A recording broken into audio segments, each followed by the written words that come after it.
All right, welcome to the 𝗔𝗓 Cafe. I'm your host, 𝗔𝗓cie𝗂𝘁 and today, I brought back my good friend Rob Cook because we had such an impactful conversation in our last podcast about healthy masculinity. I had to bring him back to talk about listening to life and inside out health. So if you don't know my man Rob Cook, he is a mindset coach, the creator of the unFIT brand, like the poster behind him. He works with clients to unlock their health from the inside out so they can thrive regardless of circumstance. Rob Cook has done so many amazing things. He was in the US Air Force. He's protected our highest officials at the Pentagon and done so much more cool stuff. So welcome back, Rob Cook. Thank you for having me back, man. How you doing? I am good. So I know it's later where you are in LA. It's like Yes, 6:30 it's p.m. it's 7 p.m. It's 7 p.m. We All got right. about a good hour for my bedtime. So I want to invite you back, talk about listening to life, because I think in one of our conversations that weren't recorded, which inspired this one, I was so blown away by the idea that life is always talking to us, and that when we get really caught up, we're not so trained to listen to that voice. But interestingly, and you shared with me how either through combat situations or when things get not so good, like when we have a rough time in life, for some reason, either our thinking quiets down and we can hear that voice more, or that voice becomes louder. I wanted to just start from there. What do you make of that? That's a lovely place to start too. But yeah, that's how for me. That's how I see it. When I had my insight, what caught my attention was Michael explained two different systems happening at one time, meaning the pure system, but then the interfered system. And that just made perfect sense to me. When you hear, so the rain, the sun shines and sets on everyone, no matter if you're considered good or bad culturally or by society. When the sun rises, it rises, and anyone underneath it partakes in the heat. If it rains on everyone. Like it doesn't just rain in pockets where there's poverty. It doesn't just rain in pockets where there's a minority race. It rains on everyone. So things like Earth and the natural process of how life unfolds is non-discriminatory. And I think since we come from that, we are as well. But as we get picked into our boxes, so to speak, we forget that. And we start judging or become biased or create these problems or see these situations as these huge obstacles. And when I really started working on my health, I really found out I could just slow down enough to listen to that voice of wisdom that didn't have a bias or a judgment on anything, just wanted the best for me. Like it was like so much chaos to the point that it was no choice but to finally submit and just listen. And the product of listening unfolded in so many various ways. It was kind of like why I even said to you that one time in another conversation that's not recorded, which we better stop doing because a lot of good shit is said when we do those. But when I talked about when you think you want something, that's just the beginning of it because that's the far as you could see.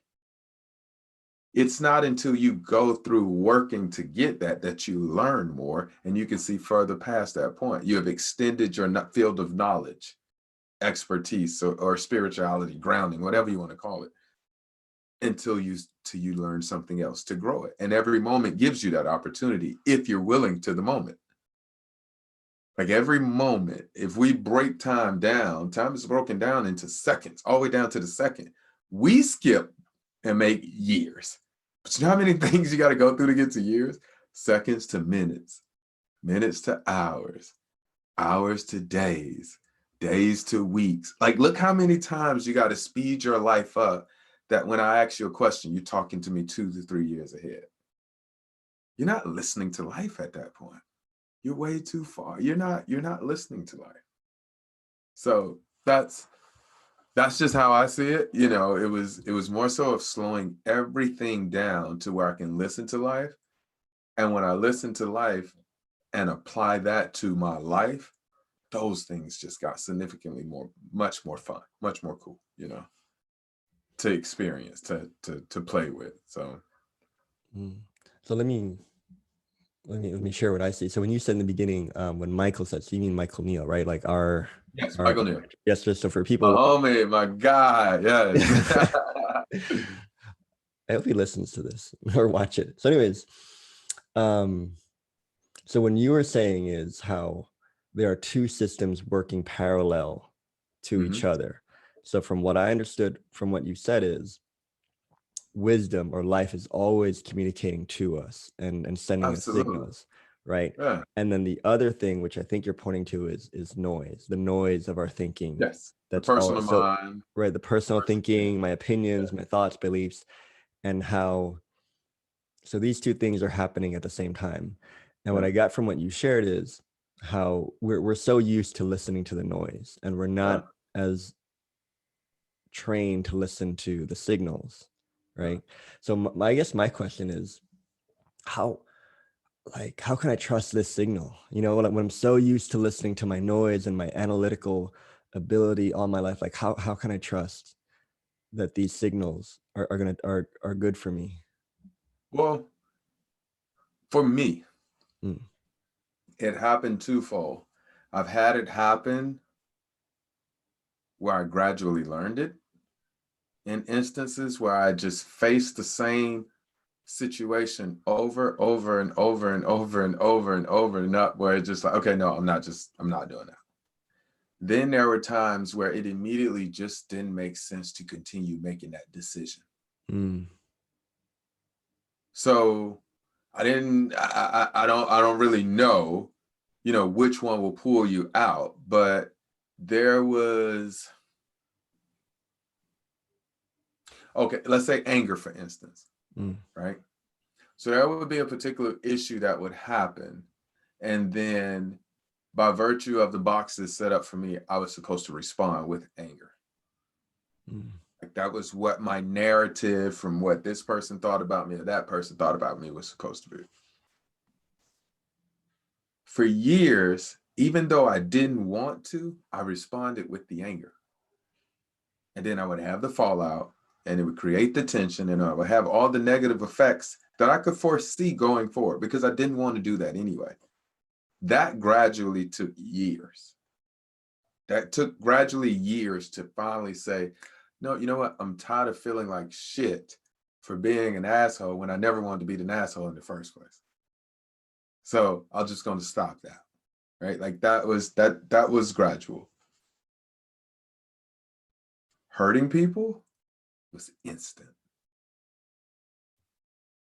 The the moment I got this understanding that I was in control of my thoughts and life was happening from the inside out, I didn't, I rescued from that point. It's so funny. I disliked dogs prior to that moment. It's a funny conversation me and Michael laugh about all the time because Michael's smallest dog, Lily, he got her right around the time I start liking dogs.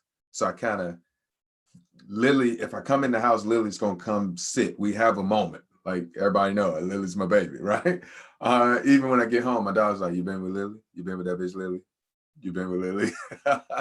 But no, but I didn't want any harm to come to anything. I had started putting paper under spiders and like taking them out to my deck and like shaking them off the paper. You know, we live in the mountains. Like I live in right next to the hiking trails and stuff. So we had some rodents that would, you know, come on the property and run across whatever the case. And I remember before this, when we stayed in an equestrian area where there was horses and stuff on the property, we, there, you know, you set traps for them, and then the trap gets them, and you just throw it in trash. I remember thinking like, no, I couldn't never set a trap. Like, I don't I want them to live like how they been. I just don't want them to have their life around my house, you know. So I realized that peppermint oil, like rodents don't like peppermint oil. So I just started buying peppermint oil and putting that shit around my house. I don't have no rodents. But that was so instant that I didn't want to hurt another person or species. That didn't take no time at all. That wasn't a gradual effect. That was instant. That's what I noticed too. As you were sharing, a story came up to me, and there's something really key in what you said that just struck me. It's when I listen to life, things just make sense. Yeah. And I've also noticed that things tend to work out. So for me, when I was, I think it was 12, 13, starting Taekwondo as a Taekwondo athlete. And I was like, okay, I'm doing this. Like, I want to become an athlete. I want to go all the way. I want to go to the national team, I started training every day. And then I had these other group of friends in high school that were just getting drugs and drinking and stuff. And I remember when they would start calling me, like, yo, like, you coming, you going out, like, you would come to the house and, like, smoke up. And it was so funny because I was just like, nah, I'm not doing that. And because at 5 p.m. I got to go to training and I got a tournament. So I gotta run in the morning. Like, I gotta go to training. And I look back at it now, and it's so funny because it was so clear. Like, in my mind, I didn't do like, okay, what are the pros and cons of drugs and alcohol? You didn't adult it. Yeah, you didn't, yeah. or going to train. Like, it wasn't like an analytical thing. It was just, no, like, my heart's in training. Like, I need, like, if I do that, I can't go to training by 5 p.m., like. There it is. And it was so clear and simple. And even when I graduated high school, like, by the time I graduated high school, I did not have a good relationship at home. And this is a funny story. Well, that's a story I haven't shared before. So I think through high school, I did not have a good relationship with my father. We were like bumping heads a lot. We were fighting, we were arguing. And at that point, I wasn't doing well at school. I was just kind of just day to day. It's like just getting through the day and alone a lot of the time at home, because I didn't want to, I kind of shut myself off. And then, like, I was getting D's in school. And then my aunt said to me, like, if you do well, you can come live with me in America, in the US. And then it was like a no-brainer. I was like, okay. The next week I started getting and the teacher was like, what the fuck? And I was like, because it was a no-brainer, because in my heart of hearts, I knew I had to get out of, I need to leave this city. I need to leave Pattaya City, where I grew up, to go live with my aunt in America. And it was just clear as day. And I think that's what you and me are pointing to. Like, I turned into like straight A student because in my mind, it was super, like, clarity. It was, you need to do well in school so you can go live with your aunt in America and get out of this place. Like, you need to leave. And what's so funny about what you just said? Yeah, what? That I became an A student. Right? Yeah. So remember when I said earlier, from almost like two things operating at once? Right.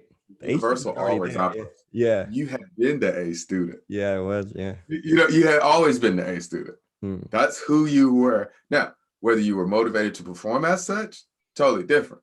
But you were always the A student. Oh yeah. Yeah. Like, you're the only you. So whatever you achieve, you was always that. Right. And capable of too. And capable of, yeah. That is so funny. And then I immediately switched that shit. Yeah, I switched that shit. I was like, I'm fucking out of here. And then at in America? Where? Washington, D.C. Oh wow. Washington. Went to American University, and that was funny as hell too. So I went to DC, and my aunt, like, had to take the SATs there and everything. And my aunt's like, well, I guess we're gonna go to university. So she took me. We went to George Washington University and Georgetown. I did not know what any of these places were. Purple and gold. No, green and gold. Yeah, I did not know what any of these places were. To me, they were just buildings and names. Oh, 1 second. We're cutting up just a little bit. Coming back. What? All right, so we're back. So the story is, when I went to DC, my aunt would take me to all these schools like Georgetown and George Washington. And the funny thing was, to me, they were just names and buildings. I had no idea what they were. And I Yeah. remember going to Georgetown, and on the tour they took me and they showed me this graveyard in the school where they kept all their famous people. And to me, I was like, my Asian side was like, man, that's fucking like bad luck somewhere. Like we can't go to school. We don't keep dead people at school. It's like, and then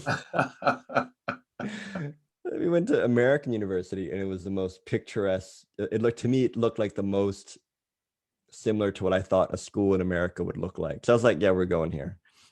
And my aunt walked me right up to the registration office, like, excuse me, we would like to go to school here. Like, where do we sign up? Wow. And the lady was like, oh, we'll fill out this form and we'll set up a meeting. And 3 months later, I was enrolled in this school, in this top tier university. And looking back and relating it to this conversation is I didn't have a lot of thinking about it. I was just moment to moment, really living life, like go here, do this. And I guess what I'm seeing is how, because there are these parallels, the noise and the simplicity of life, you always have a choice of what you're going to operate on. Yeah. And it's your terminology of the noise is so funny because shout out to some beautiful people. Win Morgan and Kate Roberts just launched a new podcast called Under the Noise. Oh, that's cool. Yeah. And so your analogy of using noise right now makes me think about that. I'll be connecting with them soon, but yeah, underneath the noise. And the part I wrote up for them, and I'll just say it here, was first, I didn't even know there was a space underneath the noise. But second, even more so, hell, I didn't know I was the one making up the noise. Like that part. I'm the one making up the noise. I wonder if you had stories or stories that you could share about when you were so caught up in the noise, and what was the impact of that on your life? The military would be one. The culture in the military is, if you were supposed to have a family, we would have issued you one. So if you have one, they're at the mercy of whatever the mission requires.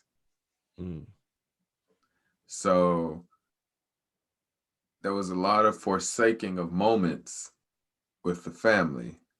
My daughters, when they were younger, because of the culture of being a military bravado or military master sergeant, whatever you want to call it. That was one, and it wasn't just me. It was, oddly enough, because the later years when I would go to some not promotion, but retirement ceremonies, I would hear some of our nation's brightest leaders, like people you'll read about in books, stand on stage and almost plead for their family's forgiveness for not being there the past 20, 30 years of their career, Wow. Now, you got thousands of people in formation who are saluting and respect the general to the utmost. Got two kids who over there like, he's just a dude who was never here to us. Like, so that parallel, that was pretty obvious late for me. I wish, I love my daughter. We have a great relationship now, but this is one of those things where, for lack of better words, I just wish I would have learned that one earlier. And so to me, I what I hear in that is like you were operating on noise you didn't know you were operating on. Oh, absolutely. Absolutely. Like, it's so funny because the military says we want the total airman. So I want you to handle yourself professionally and personally. So the best I could ever show up would be when my family was taken care of. So it was like this oxymoron I was living. I'm not taking care of them because I'm going for this, but going for this would be so much more easier if they were taken care of. And they competed with one another. My kids could say, Daddy, we really would like you to do A. And I could say yes. And then the military or my, something college, and they're just like, hey, we're doing a recall. You got to be in. I said, no, I got to go, baby. So Yeah, that was a area, a space I wish I could have done differently, and would have still made the same decisions, but I think explaining it or communicating it or Mm. not trying to, I could have just explained that. I think one of the things that I've noticed too about when I choose to operate under the noise, taking Yeah. Wynn's podcast name is, or just listening to life, there's this weird quality that takes over me where I'm a lot more compassionate and I'm a lot more patient. Yeah. It Yeah. it's not like I've chosen to become those things. It's like I get back in touch with those parts of me. Yeah. Just come with the decision to be Yeah, they quiet, come get slow quiet. down. Yeah. My mentor is Fiona, right? Fiona Jacob. She pointed out, or she helped me see Jacobs, Fiona the Jacob. beautiful, the most amazing. Yes. You know her name doesn't have an S at the end. I always thought it was Fiona Jacobs, but it's just Fiona Jacob. Fiona Jacob. I had Okay. to go back and change all the posters and stuff. I was like, and the writing, like it's not Jacobs, it's just so she helped me see that I was so used to in Taekwondo, we have such high levels, similar to military, we have such high levels of discipline of showing up and training. If you lose, you go right back to training and you kick stuff and you do stuff. That's how you show up. And she helped me see that even that is noise that I've been operating on my whole life. So yeah. what I've experienced lately is sometimes, and our mentor Michael pointed out too, sometimes the answer is not to do anything. Yeah. It's just to sit still. And that was not in my mode of operation for anything. I was like, what do you mean you sit still? Like only losers sit still. Like real guys, we go back to training and like kick stuff. And that was the hardest thing I've ever had to do in my life, which is to sit still and wait. And I think in one of our last conversations, and you said you got to wait for it, and I was like, that hit me like a ton of bricks, and I was like, oh, yeah, that was. But don't wait for it in the sense where you don't do anything. Yeah, Not like that. But lose that impatience, I think. yeah. Yeah. That forward leaning, like you running down the hill and you're trying to get that leg in front of the other leg because you know you're about to tilt over and scratch your whole forehead up. Yeah. Like lose that part. But no, yeah, that's it, man. I love that. I love everything. Yeah. So for me, it was learning, because I was just so used to being and doing, right, and caught up in that noise. And it was really insecurity. It's like, oh, if you're not doing something, you're falling behind because everybody else is getting more training hours than you. So you need to be trained more than them, blah, blah, blah. And I learned from another Taekwondo coach, brilliant coach. I'm going to interview him. He taught me much later in the game that, being good at the game is a lot more about understanding the game. Yeah. And seeing the nuances behind it and relating that to this conversation. He was able to look at the game of Taekwondo by listening to life and not insecurity. And that's how he could see the timing and the distance. And like, he was a big guy. He was like maybe in American terms, would be like maybe 6'2", like 80 kilograms, 80 plus kilograms. I don't know, like maybe 187 pounds, maybe. So anyways, but you could not hit this guy because he was so agile and timing and distance, and like, one of those guys. And you're like, how'd you do this? He's like, yeah, because I see it. And I was like, and I couldn't see it because I was caught up trying to analyze the game. But when you settle down and you learn to listen to life, everything just becomes clear. That's so funny because I started back teaching self-defense. It's the first time I've taught a self-defense class. No, second time. No, first time since coming in contact with the principles that I've taught a self-defense class. And it's so funny because I showed up for class and I was about to start the traditional start your punches and be bold and, all of that rhetoric that comes with fighting. Now it's like, hey, you ever thought about paying attention to where you are first? Like it was like, wait, why did I go all the way into the punch somebody in the face?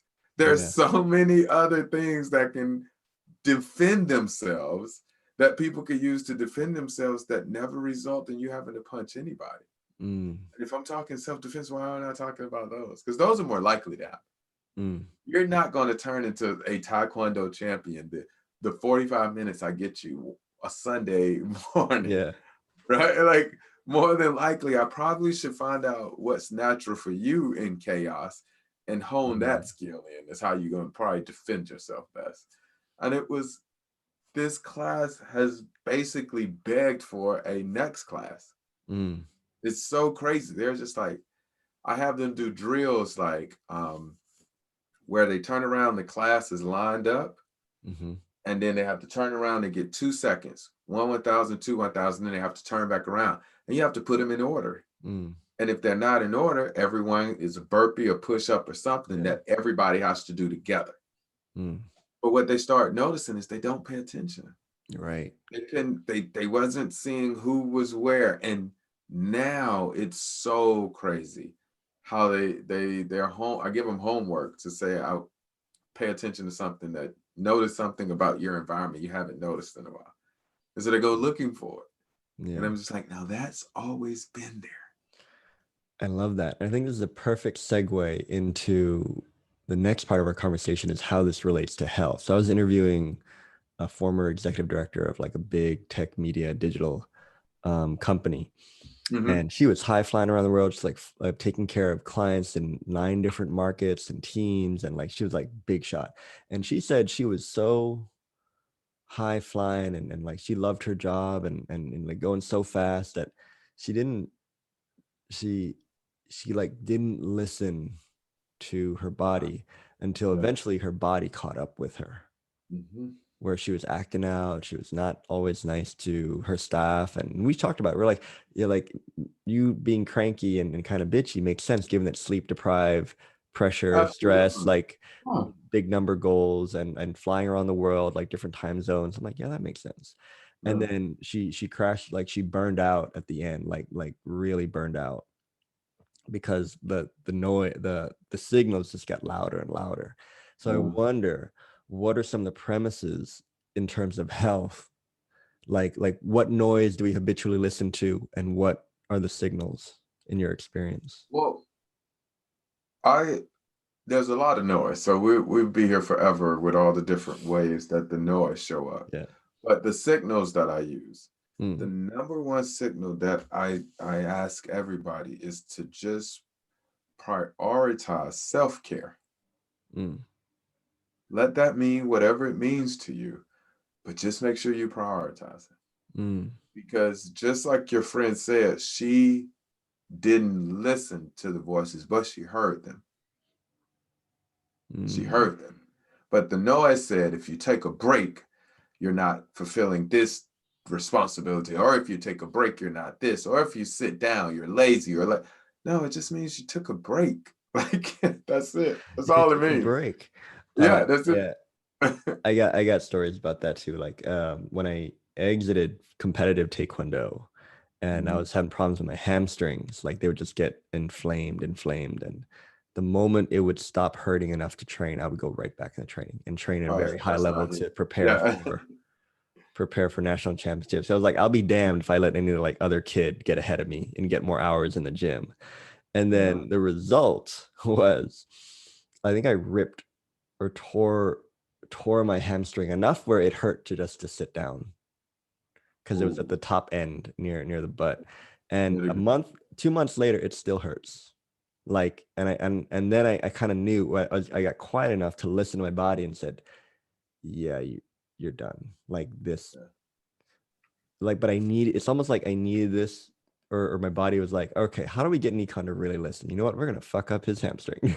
But it changed my whole life because I was like, oh, I've been I've been overusing my hamstrings for 20 plus years. Of course, at one point We're gonna blow up. they're gonna blow Yeah. up.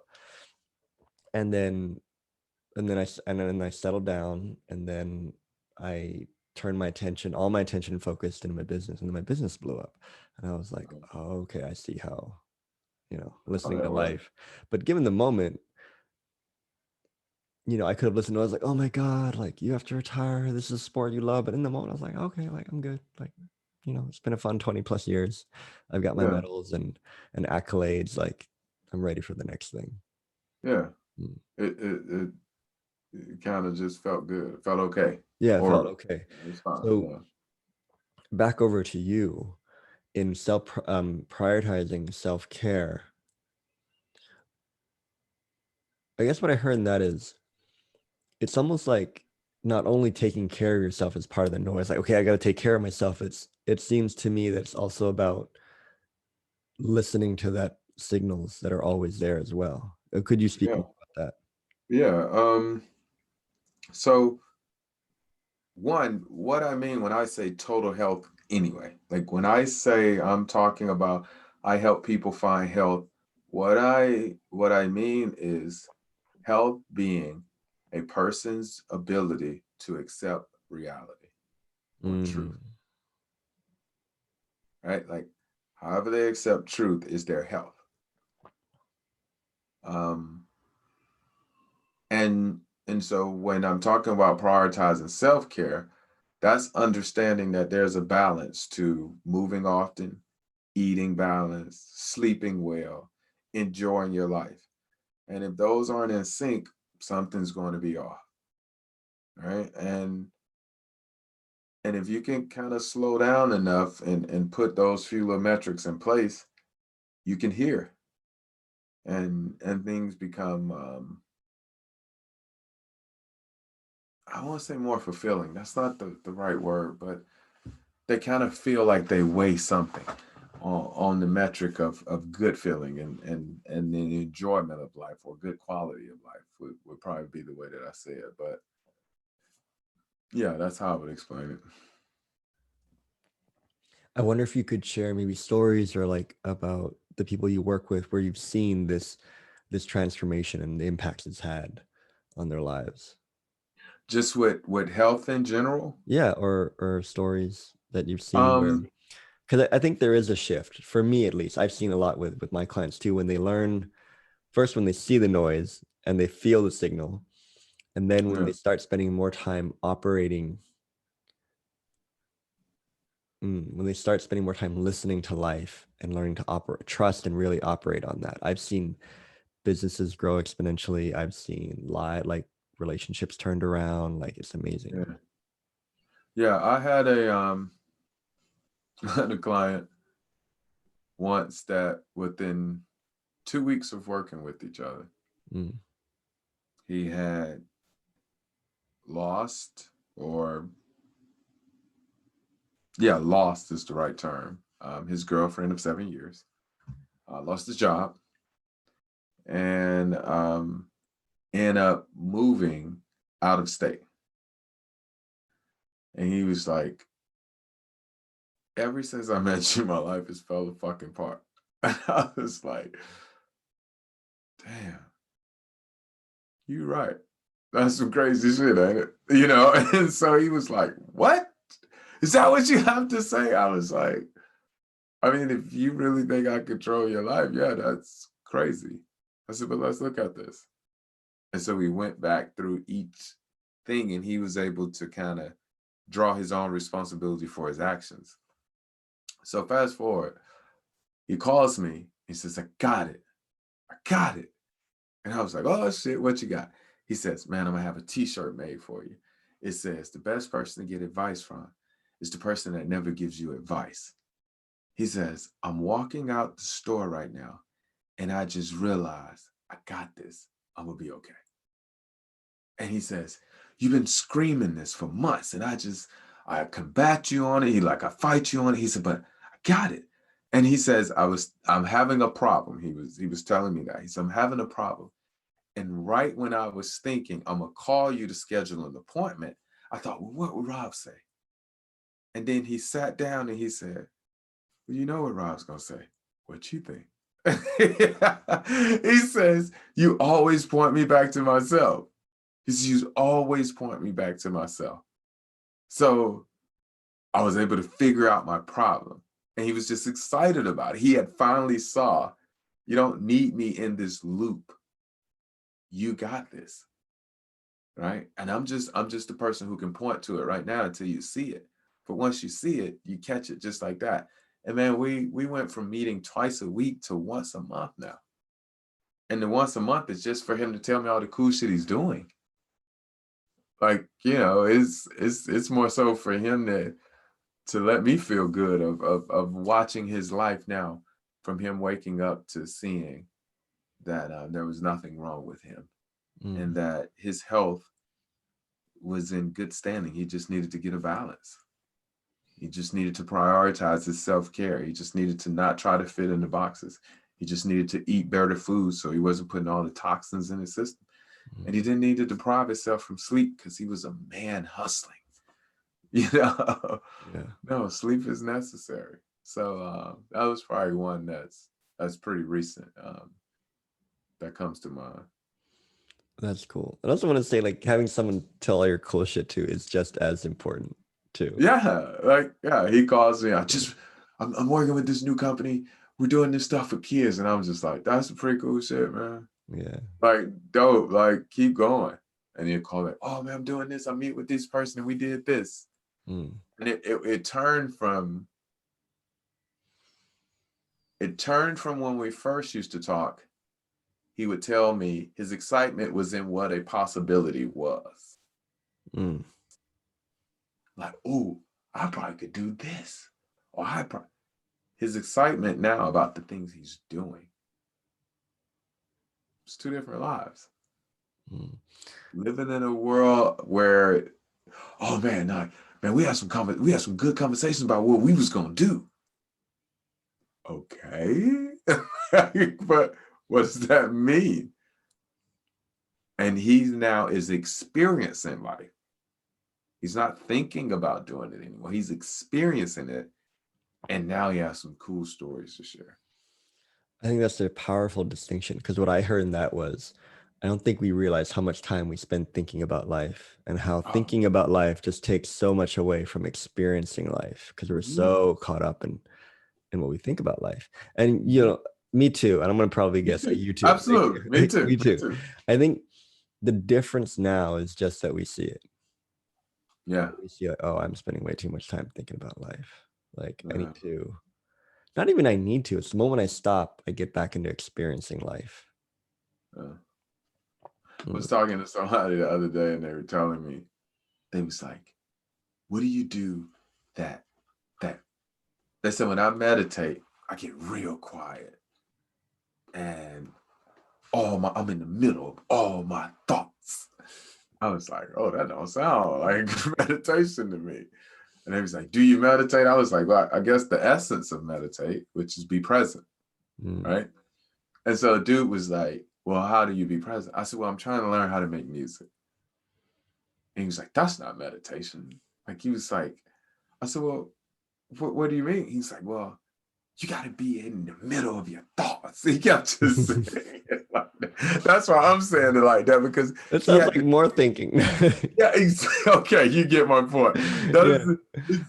He just kept saying in the middle of your thoughts, and it just kept bothering. I said, well, if I'm present, isn't that what meditation is? He was like, well, how can you be present making music? And I was like, because I'm doing it. Like, I'm not thinking about anything else other than this, and I'm trying to figure it out as I go with the notes as I'm playing. I'm not thinking about another song behind me. I'm thinking about this note now. I'm here in this moment. And it took him, I don't know how long we talked, but he was like, oh, yes, present. That's what I mean by present. And I was like, oh, I hope so. Like, I hope so. I hope that's what you mean. So, but yeah. So you're saying, so people can come to unFIT and learn how to live in presence without even needing to meditate? Sign me up. Yeah. Oh man, I'm not. I mean, if I sit down, I'll be like, I hope they can see me on camera. I got one eye open, I'm like, okay, well, all right, well, I have to actively do something to get my mind. I mean, it's just my makeup.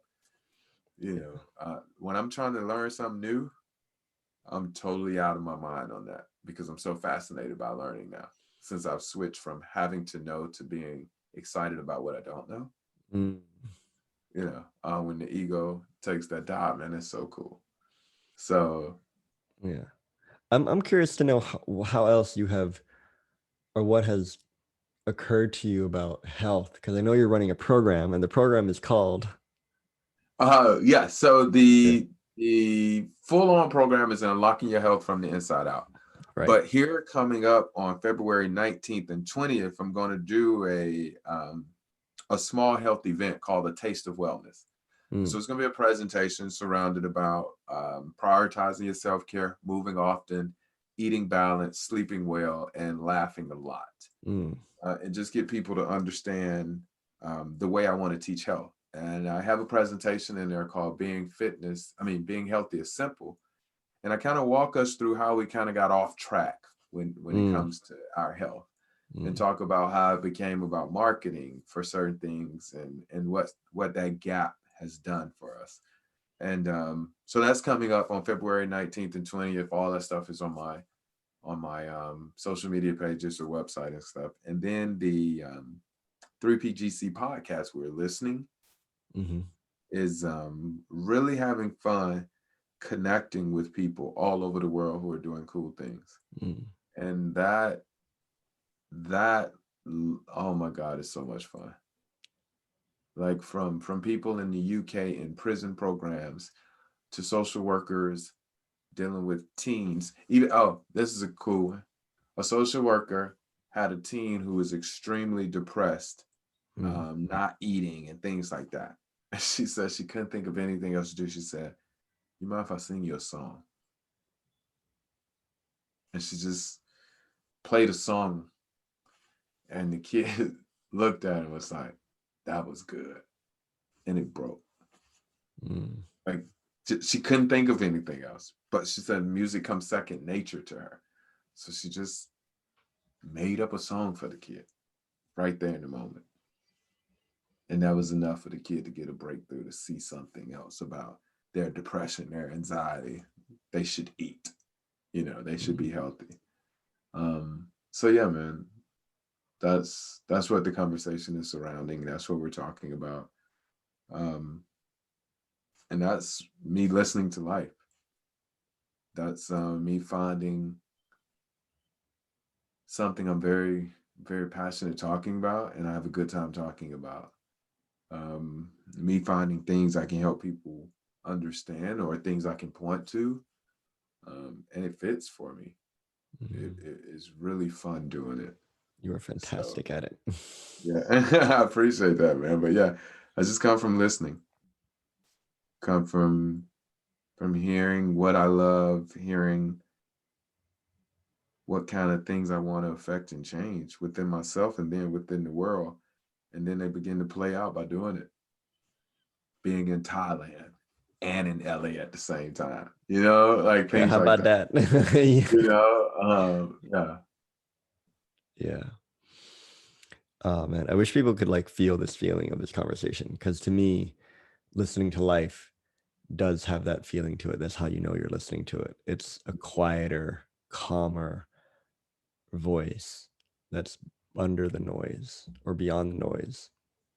Yeah. And Have you ever just sat outside yeah, and just listen? you know what's interesting? Funny you should mention that. Lately, I don't know why, but I've felt inclined to go for walks in the evenings around my apartment complex, and just a car park, and just walk, and just let my thinking just go wherever it needs to go, and I settle down. Sometimes I listen to music, but like yeah, and I always end up at this place, and I have this conversation with a tree where I just unload my thoughts on the tree.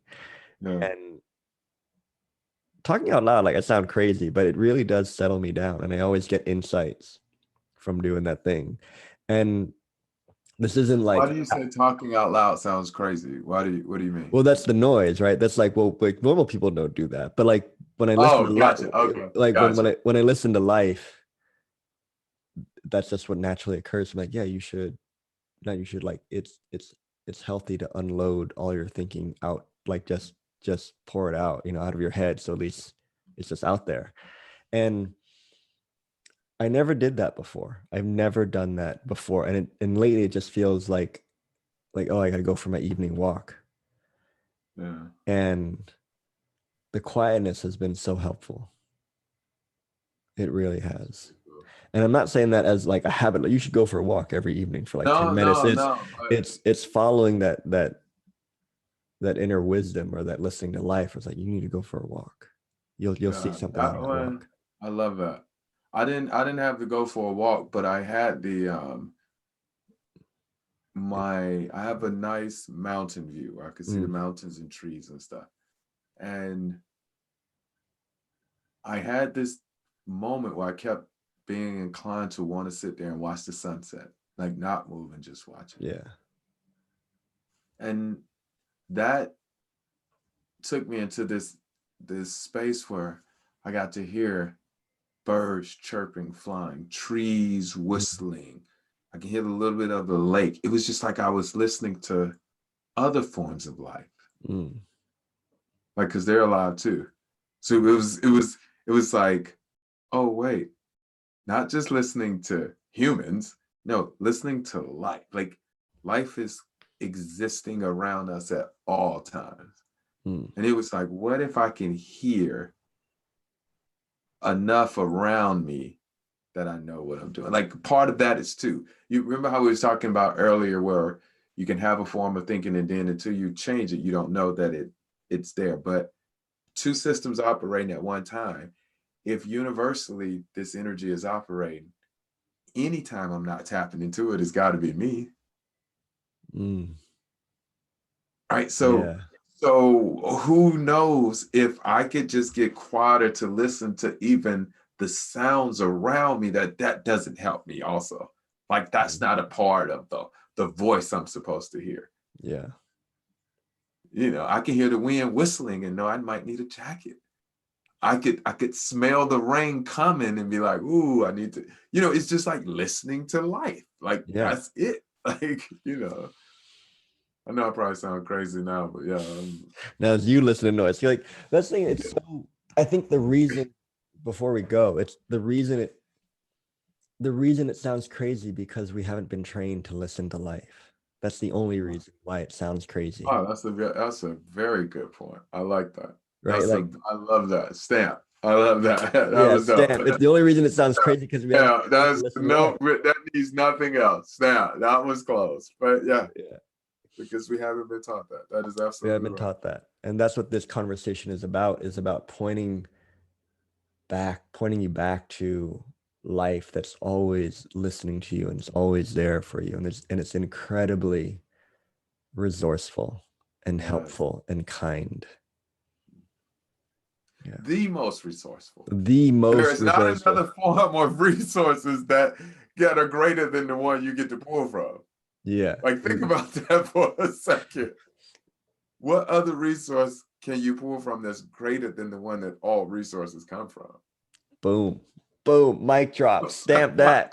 Yeah, like, okay. Yeah. I think that's a great place to complete our conversation, to point people back to the greatest resource where all resources come from. Yeah. Mm. In closing, do you have any final thoughts on listening to life and how it relates to health and Yeah. You're not broken. Anything's possible. And believe it. That's it. Mm. I mean, you take them, you can break them up, but whenever the noise happens, one of those three should wrap around it. If it's self-defeating talk, noise, I'm not broken. So that should go away. If it's you can't, uh, anything is possible. I can, I will. Right? Whoa, opportunity shows up. That's kind of big. I don't know, but believe it. Believe you can. All those should wrap up everything. I'll leave it at that. I think for me it would be, yeah, what Rob said. Silly. All right, man. Thank you so much for your time. Rob Cook, everybody, my dear friend. You're going to find out all about him in the description. You'll get links to everything Rob's up to. I highly, highly recommend spending time with Rob. He is Thank you, transformative. man. He Thank you. is- I'm trying to get to Thailand for real, though.